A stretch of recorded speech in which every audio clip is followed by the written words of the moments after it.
Good morning, good afternoon, or good evening, whenever and wherever you're watching or listening. This is the Awesemo NHL DFS Strategy Show, and I am your host, Michael Clifford, aka Slim Cliffy, and joining me for the next hour to talk about a possibly rejuvenated New York Rangers team, our single entry assassin, Mr. Joshua Harris. Josh, how you doing today, buddy?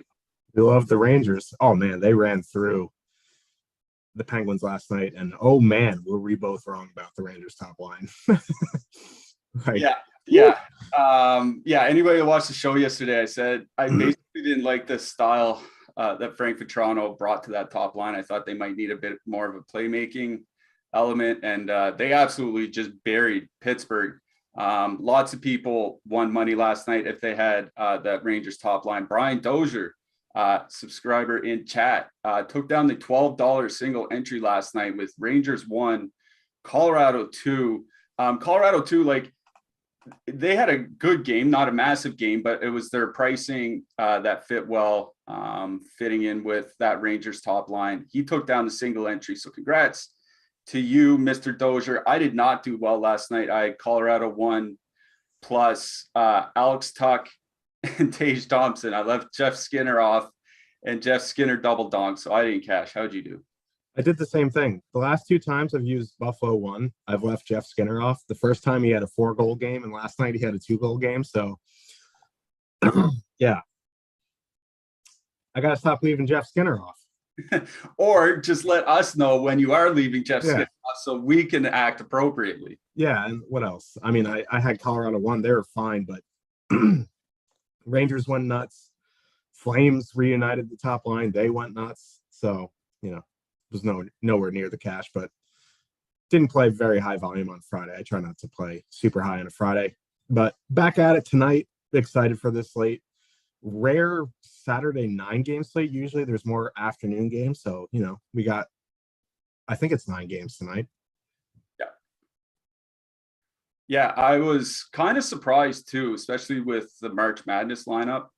As producer Mike was telling us before the show, those games are tonight, so it would seem to behoove the NHL to have some more afternoon games, but we are not going to complain about a 9-game slate considering how short a lot of the Saturday slates have been over the last month. So we will definitely enjoy these 9 games here tonight. We are brought to you by Yahoo Fantasy. Yahoo has been our sponsor this entire season, and they've been very good to us. There's a little giveaway through Yahoo for first-time DFS players over on that site that we're going to talk about a little bit later in the show. And we are also unofficially sponsored by White Claw. Thank you very much, White Claw, for helping unofficially sponsor this next 55 minutes of our show. And Mike's holding up a Guinness on his screen, so he's having a good time as well. It is a Saturday after all. But thank you, White Claw. Very much appreciate you. In the chat, if you guys could, please throw us a thumbs up. Click that like button. Those likes definitely help us. The subscriptions help even more. So if you haven't subscribed yet, please click that subscribe button. Grow this channel. Keep these shows coming on a regular basis. And once all that is done, make sure you click that bell to get alerts whenever we do go live. Free premium tools and data up on the site for today. We have NBA player projections, NHL ownership projections, and MMA fighter rankings all up on the site. So whatever you're playing today, NBA, NHL, MMA, we have something to help you out, even if you're not a subscriber. And we're also giving away a free month of Awesemo Plus Platinum through our Awesemo podcast channel. That link is down below this video. So click through, leave a 5-star review with your Twitter handle or your Awesemo username, and you'll be entered to win a free month of Awesemo Plus Platinum. All right, Josh. I see a super chat already from Big Turk. Josh, is Dallas 1 in a good spot? What do you think? He's trying to bait me here, but the one thing I'll say, Turk, terrorism never wins, okay? The jihadists, we'll get to them in a little bit later, but, they're in a low-owned spot. Also, I see someone saying got some interior designs changes. I also see Jake here, so I just wanted to thank Jake's parents for sending me this clock. I had a package outside this morning. I had no idea what it was. Came with this card. It says, "Hey Josh, I was out to dinner with Jake the other night, and he was telling us how you gave him his start in DFS." That is true, actually. The site that I used to work for, we hired Jake. He got the start, and now he's your boss. But if you ever watch the Jake show, you notice that he has an elite clock behind him. So we wanted to send one from our private collection so you can be better than Jake. Much love, Mr. and Mrs. Harry. So thank you, Jake's parents, for this awesome clock. Just unbelievable people. They have no end of large clocks to put up around the house, and they know how close you and Jake are. So thank you, Mr. and Mrs. Harry, for making Josh feel special and adding a little something to the background of his videos. So we very much appreciate your generosity. Let's get to these games. We do have 9 games to get through, 50 minutes to get through them. Let's get to this first one. Toronto, 3.9 implied goal total. Going into Montreal, the Habs have a 2.6 implied goal total. It's going to be Eric Calgren and Jake Allen confirmed to start. Jake Allen has looked pretty good since coming back from injury over his last 4 games. That Montreal top line is still scoring, but, you know, we talked about their last show. Their numbers had started to fall off a little bit by shot generation. So it's a pretty tough matchup up here against Toronto. And, you know, but on the other side, Toronto's in a great matchup. Montreal's defensive numbers still not great, especially on the penalty kill, but looking like a lot of ownership here. Austin Matthews coming in at 20% over on DraftKings. What are you doing, Jake? Here, Josh. I almost called you Jake. Yeah. Clock. It's the clock. The clock's really throwing me off. Should I just be Jake? Be like, yeah. So what I'm going to do is just play everyone from every game, and I can't lose. No, but like for me, I'm in on Toronto 1 here. As my fiance sits here, I'm going to talk about Austin Matthews. She's giving me the side eye. Yes, I may leave you for him. He's got a great personality. No, but I see heavy ownership on Matthews, and I see his line mates, Mitchell Marner and Michael Bunting, that are just way lower owned. So like, again, people continually want off Matthews, and I'm just not on that train. So for me, if I'm going to play Toronto 1, I'm bringing at least Mitchell Marner along for the ride. You can leave Bunting off if you want, but because this is a very good power play spot. So I may do something like Matthews, Marner, and Nylander, Matthews, Marner, Riley. You can full stack and just add in Riley. I think that's a nice way to get different with Toronto 1. This is a very, very good power play spot. You can power play stack if you want.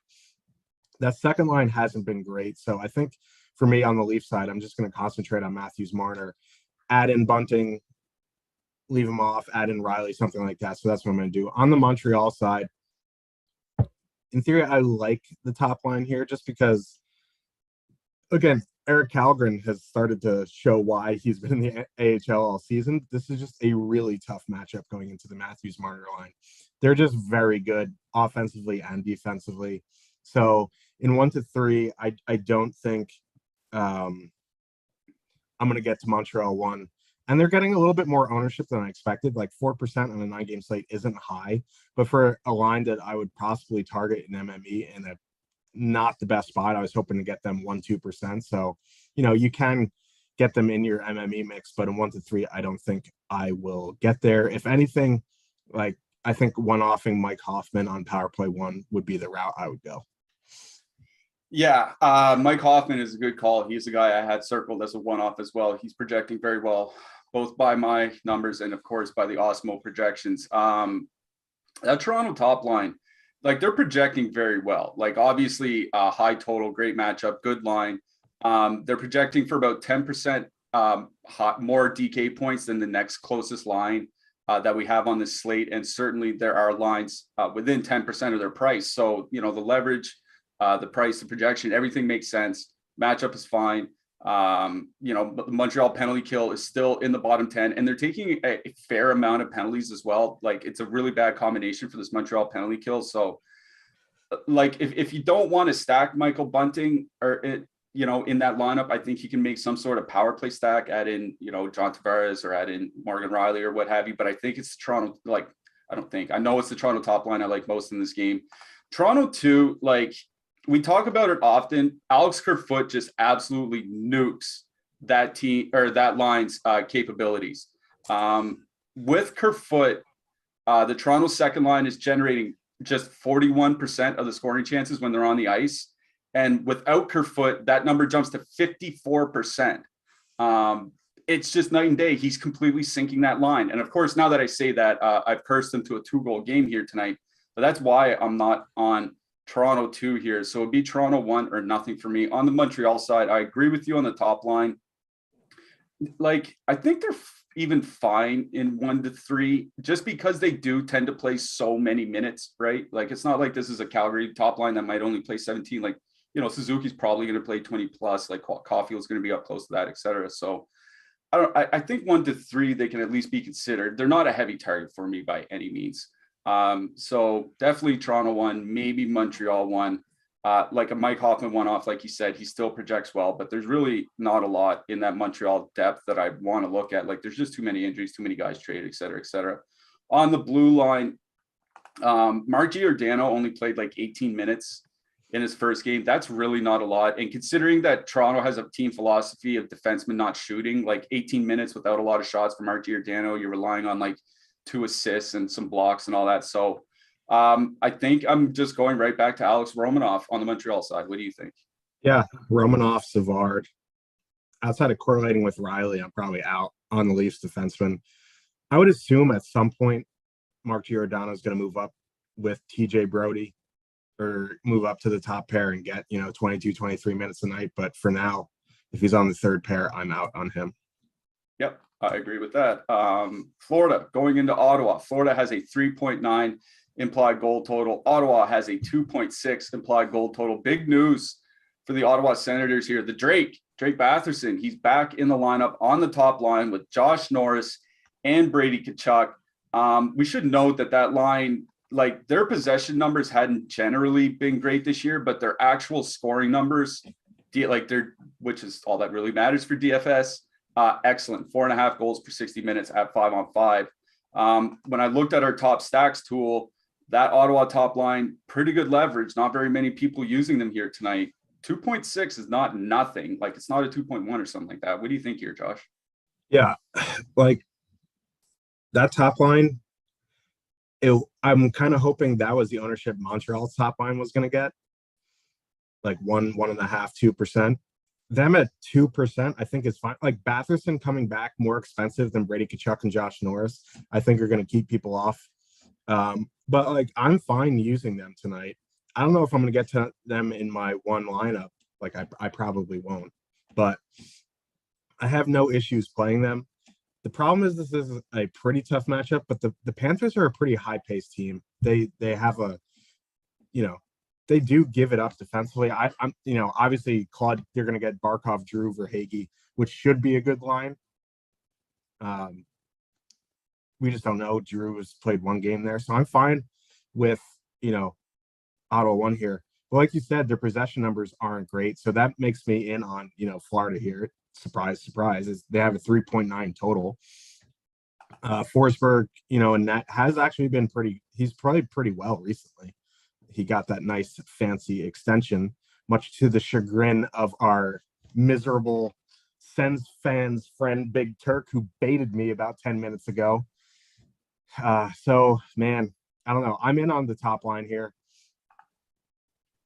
They're actually getting more ownership than the second line, which is something that we haven't seen in a while because Maxime Mammon is not Claude Giroux. Claude Giroux, looked, I don't want to say rejuvenated, but it looked like he was kind of happy to have line mates. Sorry, Mike. So yeah, I'm in on Florida 1 here. You can full stack them. I think that's fine. If you want to leave Verhaeghe off, I think that's fine. Going to the second line, also fine, but that Stützle, Fermenton, Brown line has probably been their best line for the past, few weeks. So I think I'm just going to the top line, or I'm going to power play stack. I think getting Sam Reinhart in your power play stack is a nice way to get different, like leave off Verhaeghe with Florida 1 and add in Reinhart. He's been scoring a bunch on the power play. So that's a route I think I'm going to go tonight. So for me, I'm in on Ottawa 1, in on Florida 1, and Florida power play. Florida 1 is what drew my interest immediately. Like, I think Claude Giroux being on that line makes a big difference. Like, he can do it all. He's solid defensively. He's a great playmaker, good in transition, can finish. And of course, he gives that added power play 1 exposure. Florida 1 is honestly one of my favorite lines on the slate here tonight for a couple of reasons. One, Drake Batherson helps them offensively quite a bit on that top line, but he's not very good defensively. That's one thing that he still needs to work on. So it might hurt the Ottawa top line defensively a little bit. And the Ottawa penalty kill is not very good. And you get Barkov and Giroux 2 out of the 3 on that penalty kill. So I really do like that Florida top line. If you want to turn it into a power play stack, leave Verhaeghe off, add, Huberdeau or something like that. I mean, Huberdeau is one of the leading scorers in the NHL, so I'm not going to say no to leaving him off the stack. But yeah, it's Florida 1 for me in this game. I probably will stay off Ottawa 1 for now. It's that Ottawa 2 line that I'm kind of interested in. Stutz, assuming, they stay together. Stutzla, Brown, Formanton. You and I were talking before the show, 60% of the expected goal share in their time together this year, generating 3.2 expected goals per 60 minutes. They'll go up a fair bit against that Florida 2 line, and that Florida 2 line has been leaky at times. So I think Ottawa 2, if you're playing 20 max 150 or whatever, they're one of those fillers that I think are perfectly fine to look towards against a Florida team that might be starting Spencer Knight again here tonight. So we'll see how that works out. So for me, I'm not going to say no to Ottawa 1. They are a good offensive line coming in with good leverage. There's nothing wrong with using them, but I think that Ottawa 2 line as a filler should not go overlooked, but it's Florida 1 that I like the most in this game. On the blue line, Mackenzie Weegar, he's not getting top power play minutes, but he did play over 25 minutes in their last game. He's under 6K. I think that's fine still, even without the power play, but honestly, it's back to the Holden and the Zoobs and those guys from Ottawa to get some block shots. What do you think? Yeah. We're also getting memed so hard right now in the Discord with screenshots. It's quite a scene. But yeah, Uyghur, Ben Sherratt also played 24, 25 minutes at 4,200. I think he's fine. I think Zaitsev at 2,600 is fine. Just got to make sure he's in. He got 20-something stitches the other game. I'm sure he'll be fine. He's a hockey player. I'm fine with either Zub, Holden, Zaitsev, whichever is your personal preference. Travis Slamenik all the way up to 3,300, probably fine as well. Yeah, no issues with the Slamenik, I suppose. New Jersey, 2.7 implied goal total going into Washington to face the Caps. The Caps have a 3.5 implied goal total. Nothing too big of note here. They did move Tom Wilson to that second line with Bantha and Backstrom. He had been floating around third and fourth lines. Connor Sheary, I think, had been there a little bit, but Mantha, Backstrom, Wilson looks to be that second line. I don't think they're going to be a bad line. And in fact, Washington, Backstrom and Mantha have been climbing the expected goals. They didn't start out very strong when Mantha returned from injury. They've been getting better. But I wrote up Jesper Bratt in the Power Plays article. Him and Nico Hischier have been really, really good together this year. And that line is fairly cheap, at least over on DraftKings. What do you think here, Josh? Yeah, I was surprised to see the ownership on the Cap, the projected ownership on the Caps. They played last night. This is a fairly big slate. They do have a big total, and it is, the Devils. But that Tatar Hischier Bratt line has been excellent, and they're not getting much ownership here. 4.5% in a 2.7 total on the road. That's one of the higher road totals we have tonight. So yeah, I'm in on that Devils second line. You want to go to that top line? I think Hughes makes for an interesting one-off. Normally I'm not on expensive one-off centers, but it's usually because they're chalk. He's coming in around 2%, and they're going to get that Kuznetsov Ovechkin mojo matchup for the most part. I'm not really sure if they're going to send out, Eller, Axel Janssen, again. Eller sometimes sees top comp. Kuznetsov sees top. Ovechkin, Kuznetsov, Marcus Johansson, not a very good defensive line. So I think one-offing Jack Hughes is an interesting play tonight. But for the most part, I'm in on Devils too. On the Cap side, the ownership, double-digit ownership on the second line, even higher on the top line on a 9-game slate with, you have Florida 1 with a higher total, they're fresh. Toronto 1 and a higher total, they're fresh. There's other the Kings really aren't in the price that range. The Minnesota Wild top line in a really good spot. I'm surprised at the ownership here. So I'm probably, from an ownership standpoint, I'm probably going to be out. But if you did want to do something with the Caps, it would probably be, again, a power play stack for me. Yeah, I'm out on that Washington second line at like 9 to 10% ownership. Like I find that just kind of patently absurd. At least make it some sort of power play stat. The Washington top line, like we talk about how they haven't been good defensively, and they haven't. But the top line for New Jersey, that Hughes line, hasn't They're been good bad. defensively. Yeah, like 3 expected goals against per 60 minutes in their sample together. That is pretty bad defensively. So it's kind of one reason why I don't mind using that Washington top line here tonight as a full stack. Like, I mean, if you want to leave Marcus Johansson off, he's a dud. So I think you're fine to leave him off and just turn it into some sort of power play stack. The power play hasn't been very good though, and New Jersey's penalty kill is excellent. So I think I would just stick to an even strength line, and it would just be that Washington top line. Like, it is a back-to-back, but it is a pretty good matchup against that New Jersey top line. So Washington 1 is fine. New Jersey 2, Brad, Hischier, and Tatar is one of the filler lines I really like here tonight. Washington has been sliding defensively. I wrote about Brad and Hischier in the Power Plays article, free to read, up on Awesemo.com right now for anybody to go check out. They're controlling 61% of the expected goals when they're on the ice this year, scoring 4.4 goals per 60 minutes. They've been excellent offensively, and I think very quietly. So I like New Jersey 2 here as some sort of filler stack, and Washington 1 as well. It's about the even strength lines for me in this game. On the blue line, like Dougie Hamilton got moved to the top power play unit a couple of games ago, but he's not doing anything. He's basically turned himself into Brent Burns. Just a hard pass on that. Honestly, going right back to my buddy Martin Fairbury if I need a punt D type, but that's about it. What do you think? Yeah, and the Caps went 11-7 yesterday. I don't know if they're going to do that again. We won't know until warm-up. So if they do go 11-7, outside of Fairbury or correlating with Carlson, that's probably about it. On the Devils side, if you're doing anything with the power play, I think I'd rather just play Severson and take the 1,800 and spend it elsewhere. If we need a shot blocker, Jonas Siegenthaler, probably, but not my favorite game for defensemen. Yeah, me neither. Won't be getting much for D-men out of that one.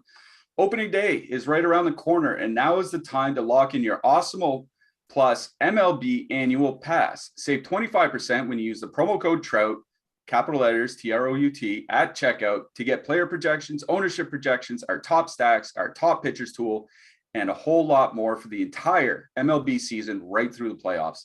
This offer drops down to 15% on April 1st, so you only have 5 days to get this done. So make sure to use that code before then to get the most of your savings. Just click the link in the video description below to activate this offer. All right, Vancouver, 2.7 implied goal total going into Dallas. Dallas has a 3.3 implied goal total. There was one small lineup move on the Dallas side. Marian Studenich is out on the third line. Jacob Peterson is in. The reason I note that is because that Studenich, Ben Radulov line had been taking some top line matchups at home of late. With Jacob Peterson there, I don't think they get those top line matchups anymore, which means I think it'll be Dallas 1 against the JT Miller line pretty much all game long at even strength. All right, what do you got in this game, Josh? Yeah, or they might mix in, Radek Vaska. They did that a couple games ago, and it was, I don't know why they do that, but regardless, Dallas won under 20,000 on DraftKings, coming in with positive leverage. They're projected at 8% right now. This is a really good power play matchup. That Pearson Miller Garland line is pretty good, but like Dallas 1 is an elite line, whether you want to admit it or not. They've started playing better of late. They went through that stretch where they kind of disappeared, but they've picked it up again, especially Rope Hintz and Jason Robertson. So, I mean, it's tough to leave anyone off this line, especially because they're fully correlated. I think, going Dallas 1 plus Klingberg is a nice option tonight. Going down the Dallas lineup, there just isn't much there. Like Nemestikov, Sagan, Gurionov. There's just no adjectives to describe that line. Like Peterson, Ben, Radulov going up against the Vancouver depth. Like if you're trying to power play stack somebody and going two-man Ben Radulov. Like, you can do worse than two-manning Ben Radulov tonight. I don't think I'll get there in 1-3. But if you're, trying to power play stack the Leafs or something like that, or the Oilers, something like that, like, you can get in a Ben Radulov two-man to mitigate some costs. But for me, this is the Dallas one game. On the Canucks side, I think if anything, it's going to be the Pettersson, Horvat, Besser line. I'm not a huge believer. Jake Onger, outside of that top line, Dallas really isn't a good team. So I think, with Horvat, Pettersson, Besser avoiding that top line, getting Sagan, Gurionov, Nemestikov, I think, you can get to them in MME. They might be in consideration for me in 1-3. They're coming in at 4%. So that would be the line I'd go to on Vancouver. Yeah, I do like that Horvat, Besser, Pettersson line, and small sample, only 45 minutes, but they're controlling this shot share when they're on the ice, 3.6 expected goals per 60 minutes as well. The problem here is like Dallas's penalty kill is really, really good. And Vancouver is a team that does rely on the power play for the scoring, JT Miller especially. So, if they only get a couple power plays against a really good penalty kill, like it doesn't give them a lot of opportunity or even good opportunity to make up some of that value. So I'm not sure how much Vancouver I'm not sure how interested I am in Vancouver. If anything, it is that Besser, Pettersson, Horvat line, because they're going to miss that Dallas top line. And once you get into the second and third lines for Dallas, there really isn't not a lot there, honestly. So I do like Vancouver too, but I think I'm going to get away from them in this particular matchup just because it's not great for the power play. But the ownership is fine. So it's not like you have to avoid them outright. It's just, I think I'd wait for a better power play spot to use that line. So out on Vancouver here, Dallas won. I wrote them up in the power plays article as well here today. It is a really good matchup for their power play because the Vancouver penalty kill has been bad. Now, the Dallas power play has also not been very good, but you want this matchup. This is one of the matchups that you want here. And they're still scoring. Their expected goals and actual goals scored still north of 3 in the month of March. I really do like Dallas one here tonight. They're one of my favorite top lines along with Florida one. On the blue line, I wrote up John Klingberg. I think he makes a nice one-off here tonight. He's been playing a ton of minutes since Miro Heiskanen got injured, and he's even shooting quite a bit. He's up to 3 shots per game over his last 10 games. I think Klingberg's fine as a one-off. Throw him in with your Dallas one stacks, anything like that. Other than that, like maybe if you want a full punt, hack and paw, I think that's fine. Tyler Myers at 3K. Now that he's at a reasonable price, I don't mind Tyler Myers at 3K on DraftKings. What do you think? Yeah, I think Klingberg is one of those guys. There's like a handful. There's always a handful every year to get happy to get through the trade deadline and not be moved. I think he's one of them. So yeah, I'm in on Klingberg. Tyler Myers for sure. Yeah, and the Finnish Jake Harry is fine at mid-price. Hack and paw. I like that. Carolina, 3.1 implied goal total. They're going into St. Louis. The St. Louis Blues have a 2.9 implied goal total. St. Louis also changed up their lines at practice yesterday. Ivan Barbashev, Braden Shen, Jordan Kyrou, one line, and then Pavel Buchnevich, Robert Thomas, Vladimir Tarasenko is another. They're keeping the top line together as is. Expected to be the same lineup for Carolina on the other side. This is interesting to me because Buchnevich, Thomas, Tarasenko have typically been a very, very good line together this year. But as we've talked about often on this show, the St. Louis top 9 basically spreads out their ice time. Like you'll see the entire top 9 basically play like 15 to 19 minutes, 15 to 20 minutes, something like that. And their fourth line won't get any ice time at all. So one thing I worry about is paying 17 grand for this line against a pretty good Carolina team, for that Thomas Buchnevich Tarasenko line against a pretty good Carolina team, and they might only play like 16 minutes. That's my big concern here tonight. What do you think about this game, Josh? Yeah, that's the problem that I have with that Tarasenko line. I mean, like their price is okay, but the minutes are a concern. You know what I mean? Like at 17, I'd rather play like a Florida 2 or Kings 1 for cheaper. You know what I mean? Like even Florida 1's in that price bracket. I'd much rather play Florida 1 here at that price.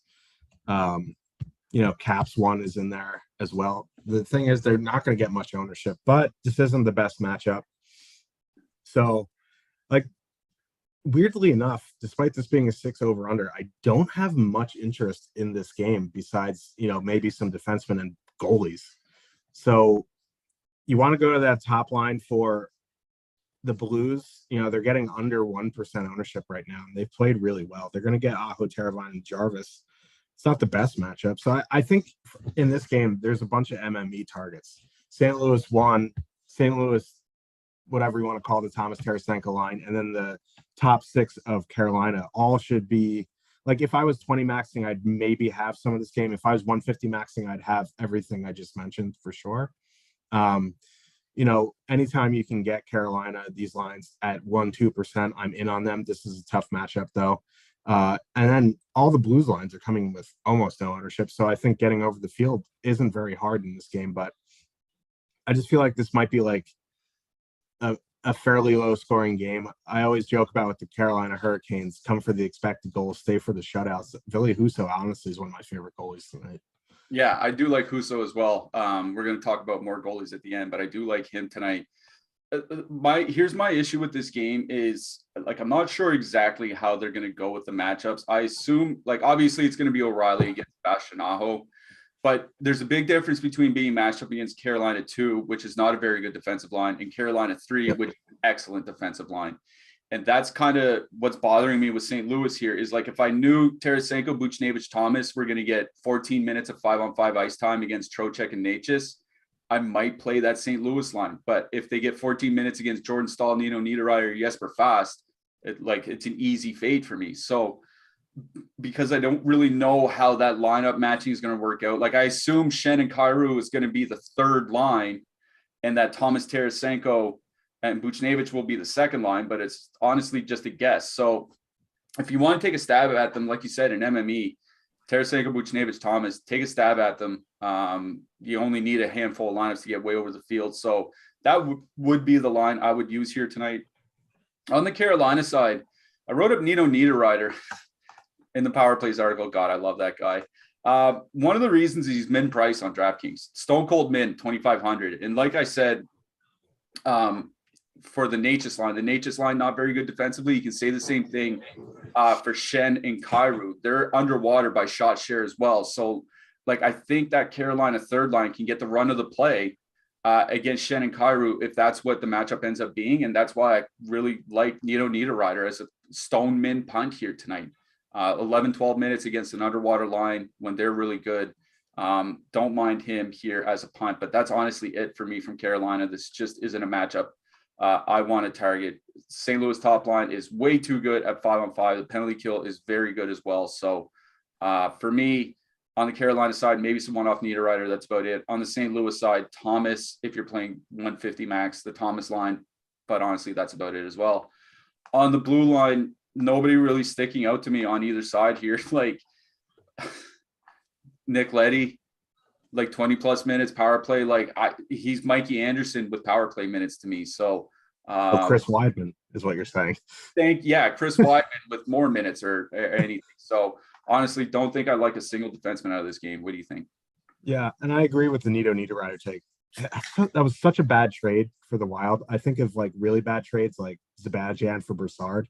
But man, Victor Rask for Nino Niederreiter on a smaller scale. Yeah, Rask got waived not long ago. I'm pretty sure. Like he's completely done in the NHL. Yeah, I mean the Wild could use him right now.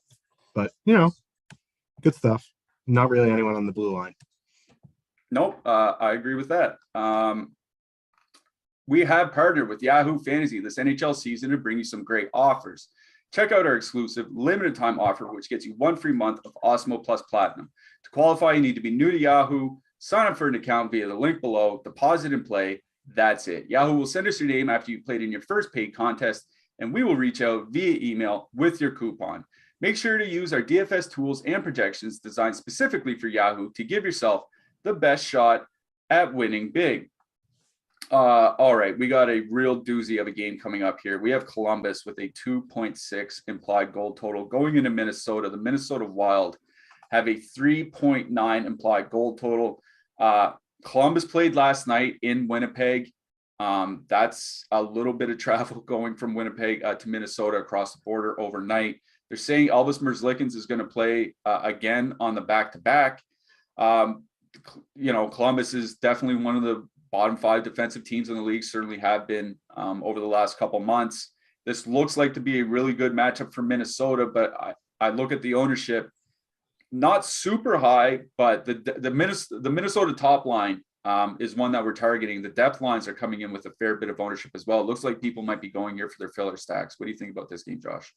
Yeah, and Minnesota Wild at home, Joe Eriksson Ek on that checking line is going to take care of Roslovic Laine. Not that they need much taken care of. They can barely gain the zone. But when they do, they score. So I'm out on Columbus tonight. Maybe a little bit of that Columbus second line, Sillinger, Bjorkstrand going into, Fiala, Gaudreau, Boldy. But back-to-back on the road after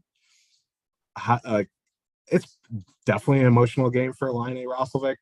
Obviously, I'm not talking about that line, but yeah, maybe some one-off Bjorkstrand or a two-man with Sillinger would probably be the only spot to go in Columbus. For me, this is about the Wild top line. With Joe Eriksson Ek taking, the top line for Columbus, the Minnesota Wild top line is going to get bottom 6 matchups of Columbus. For whatever reason, Merzlikins is going on a back-to-back. I don't know why. They're not in the playoff race.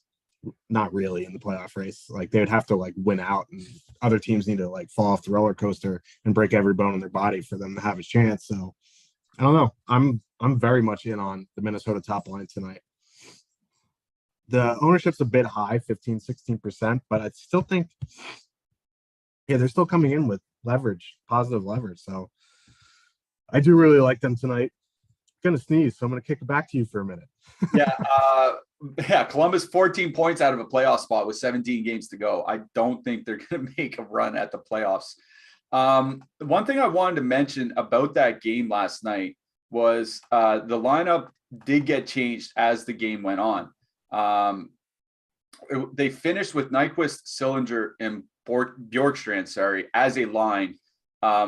They had Voracek, Laine, and Roslovic back together, which means Jakub Voracek got moved to the top power play unit, or to the top line, So we don't know exactly how the Columbus lines are going to break down here tonight.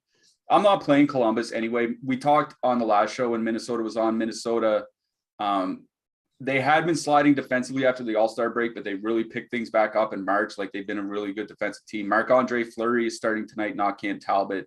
Maybe they play extra hard for him. I don't know, but they have been excellent defensively. I don't think this is really the spot to chase Columbus.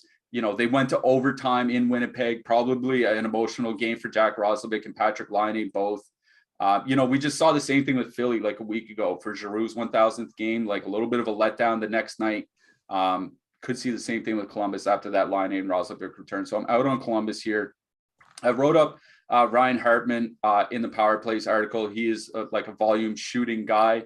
Put him along with Kaprizov and Zuccarello. I really like that top line here tonight.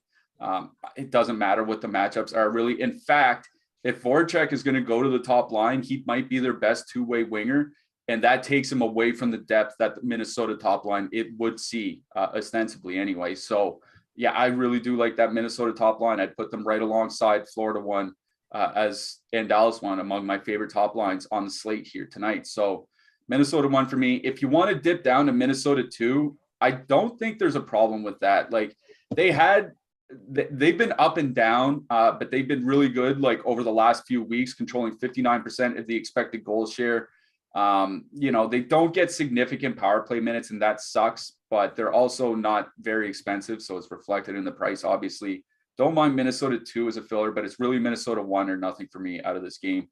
On the blue line, they said Adam Bogfist is going to sit after scoring last night. I got to think there's still something kind of nagging him injury-wise, so he's out. Andrew, the problem with the Columbus defenseman now is Zach Werenski is playing 26, 27 minutes a game. It's the Chicago problem with Seth Jones, where he eats so many minutes, they have to spread out everybody else. So even Peak and Gavrikov might only play 20 to 22 minutes.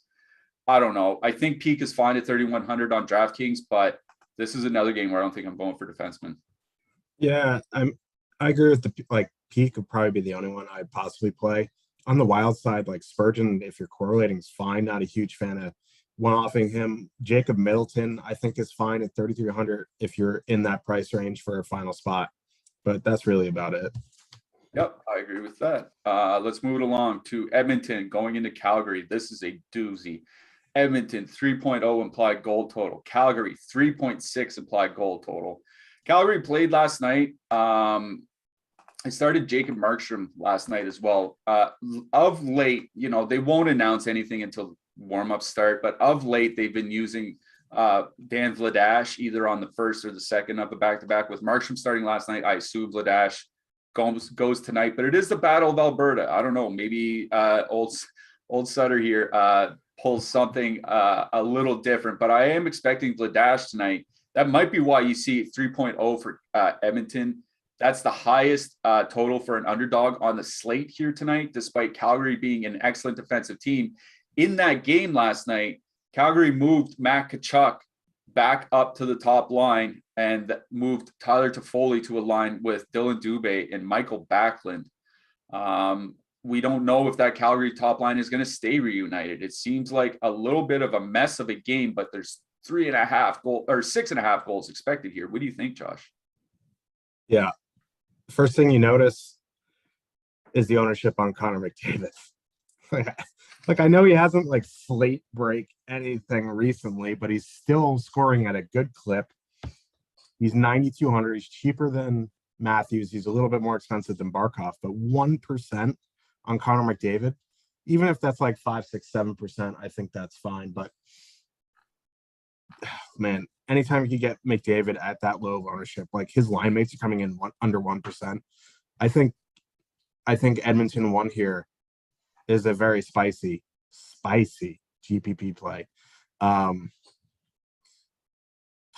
Yeah, especially if it is Vladash. Like, the Flames are in the playoffs, and they've already started reducing minutes for their top line. So, McDavid's going to get his 22, 23, 24 minutes here. So I'm in on Edmonton 1. On the Flame side, they're getting pretty good ownership. The thing is, we just don't know the lines. If anything, I'd probably just go to filler lines here.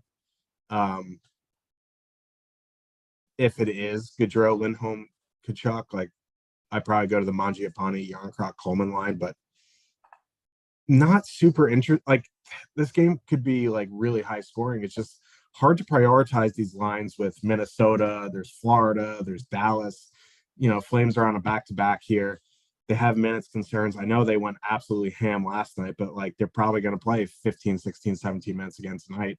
I'd rather, I know Matthews is going to play 20, 21 minutes. I know Barkov's going to play his 20 minutes. I know the Minnesota top line is going to get their 20 minutes. So I think in MME, I think Calgary 1, if they're reunited, is perfectly fine. And 1 to 3, I just have concerns. I'd rather play those other lines in heavier minutes. So for me, I'm fine with any of the Calgary lines.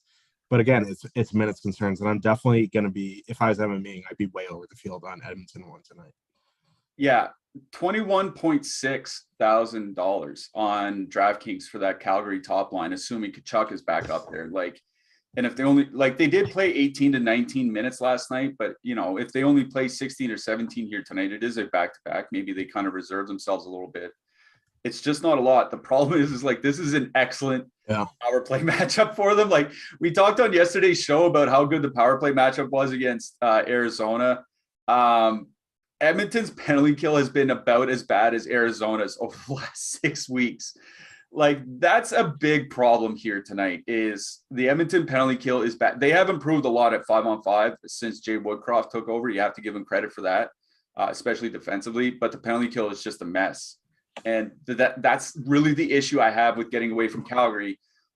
I think what's going to save me is that they are very expensive tonight. Like, if you have to stack that top line for what, 21,600, I don't see why you wouldn't just go to the Toronto top line for 21,400, where they're going to play 20 or not know, but are pretty sure they're going to play about 20 minutes, right? So, like, I think that's the issue here. Is like, I know Toronto 1 is going to be much higher owned, but I feel much more secure in the ice time that they're going to get, and it's as good of a power play matchup for them as it is for Calgary 1. So that's my only issue for staying away from Calgary 1. If people want to play them, like, they're an excellent line. They're one of the best in hockey. It's just they're really expensive and there are minutes concerns. That's all we're saying. It is the third line for Calgary that I have interest in here. We talked yesterday about how good Coleman and Mangiapane are. Over 60% of the scoring chances when those two are on the ice. Calgary, I'm like, it's their third line, so that Calgary third line might see a lot of the third, fourth lines from Edmonton. And I know Puljujärvi and Nugent Hopkins are back, but if they see some of that Draisaitl line as well, Draisaitl up and down defensively this year, certainly better under Woodcroft, of course, but definitely up and down. I do like Coleman Mangiapane as a little two-man here tonight for the Flames. You can throw in Calle Yarncroc for a full stack, but I think it's Mangiapane and Coleman that I want. I want the shooters. I want the goal scorers. I don't want the guys that are passing the puck. So I don't mind that Calgary 3 as like a pseudo two-man filler here tonight. On the Edmonton side, I'm with you. I'm going one lineup tonight. I'm seriously considering the Edmonton top line. Like, they've been very good offensively. 150 minutes together, 3.2 expected goals for, 4.0 actual goals per 60 minutes, and it is Dan Vladash in net. He's a big downgrade from Jacob Markstrom. They're in consideration for me, even in my single entry here tonight, and I'm serious about that. In 20 max, I would absolutely have like 4 out of 20 Edmonton 1 or something like that. If I was playing 20 max tonight, that's what I would be doing. As far as single entry, they have to be in your mix at that ownership. They just have to be. That's it for me on the Edmonton side, though. It's just the top line. I wouldn't go down to the second or third lines or anything like that. On the blue line, I wrote up Cody Ceci for Edmonton in the Power Plays article. He's 3,100 on DraftKings. Calgary's one of the biggest shot volume teams in the league. I think he plays 21 minutes every night. I think he's in line for a shot block bonus here tonight. Hannafin, his price down to 4K. That seems reasonable. What do you think? We've been doing shows for a year and a half now. We've been touting min-price Cody Ceci since he was on the Pittsburgh Penguins, and it's just carried right over. But yeah, man, he's getting those minutes and he's blocking shots. So yeah, I'm in on Ceci. Hannafin at 4K is fine. You want to correlate with Wasmus, I think that's also fine, but that's really about it. Perfect enough. Here at Awesemo, we like to celebrate subscribers' success, and how we do that is through the Awesemo Hall of Fame. If you want to get into the Awesemo Hall of Fame and win a free month of Awesemo Plus Platinum, this is how you do it. You download the Awesemo avatar from awesemo.com/avatar. And if you place in the top 3 of any contest with at least 5,000 contestants, you tweet those wins into the Awesemo HOF account. That's Awesemo HOF on Twitter, and you can win a free month of Awesemo Plus Platinum. You'll see GDub366 taking down first place, 5K. Looks like 5K single entry for $500 over on FanDuel. Nice hit by him. We have to keep hyping our own Nolan Kelly here. Nolan Kelly taking down first place college basketball last weekend for a grand. Nice hit by him. Nicky Brackets, Nick Lepre here at Awesemo as well, taking down third in UFC over the weekend. Big hit by Scott Boney over on FanDuel, taking down a bunch of single entry and 3 maxes. Turned $55 into over 12 grand. Amazing night by him. And of course, Brendan from Buffalo with that 4-leg parlay, doing very well in college basketball. Those college basketball guys have been doing excellent work so far in March Madness. Coming up after us, we have the MMA Live Before Lock show at 3 p.m. Eastern with Floyd and Rogers. And then we have the NBA Deeper Dive starting at 5 p.m. Eastern, and that will be followed by the NBA Live Before Lock. All right, Josh, 2 more games to get through. We have Seattle with a 2.3 implied goal total. They're going into Los Angeles, and the Los Angeles Kings have a 3.4 implied goal total. I was talking about the Seattle top line in our Discord a little bit earlier today. They have excellent numbers together, but the problem is that, like other teams, they're spreading out ice time. That doesn't bode well for fantasy success. But again, they're very, very cheap. Could be a tough matchup against Los Angeles. Our favorites, Los Angeles 2, back together. Don't mind them as either. What do you think about this game, Josh? Yeah, when Victor Arvidsson came back, what was today? Thursday. He came back on Thursday. That changed their matchups because with Arvidsson out, Dano was going out against top comp almost exclusively. But Arvidsson came back, and now they're sending out Kopitar they sent out Kopitar against Chicago 1 almost exclusively. So I would assume Iafallo, Kopitar, Kempe are going to get Wenberg, Eberle, Schwartz. And I was kind of surprised when you shared those numbers, how good they were. Now, you do have minutes concerns, but they're Wenberg is 2,600 on DraftKings, Eberle 3,200 on DraftKings. So they're very cheap. And this is like, I know a lot of people just blindly put in Kings too, and they don't realize the Kings penalty kill is awful. So I'm kind of in on Seattle one, at least like a two-man of Wenberg Eberle for that power play correlation. It's 5,800. It's going to really free up some salary here. If you get 16 minutes at that price, I think that's fine. And then, Kopitar, Iafale, Kempe on the King side, it's fine going into that line, but I much prefer the second line here tonight. More Danault, Arvidsson. They're going to get, either Geeky, McCann, Cole Lind, or Donato, Gorn, Carson Kuhlman. Like, in theory, I like Gord Donato, but like Carson Kuhlman's he's gonna drag down that line. That second line, like Cole Lind, like I would have much preferred to see Daniel Sprong on one of those lines. So I don't know. I'm definitely in on Kings 2 here tonight. Their ownership has dropped over the course of the day so far. They were around 9% earlier. Now that the next run, they're like 5%. I would imagine they come in, 7-8%, something like that. But I think that's fine. They're one of the best 5-on-5 lines in hockey, so I'm in on Kings 2. I'm fine with Kings 1 if you want to play them. Seattle has their issues defensively on the penalty kill with goaltending, this and that. So perfectly fine with Kings 1. I prefer Kings 2, and I'm in a little bit on Seattle 1.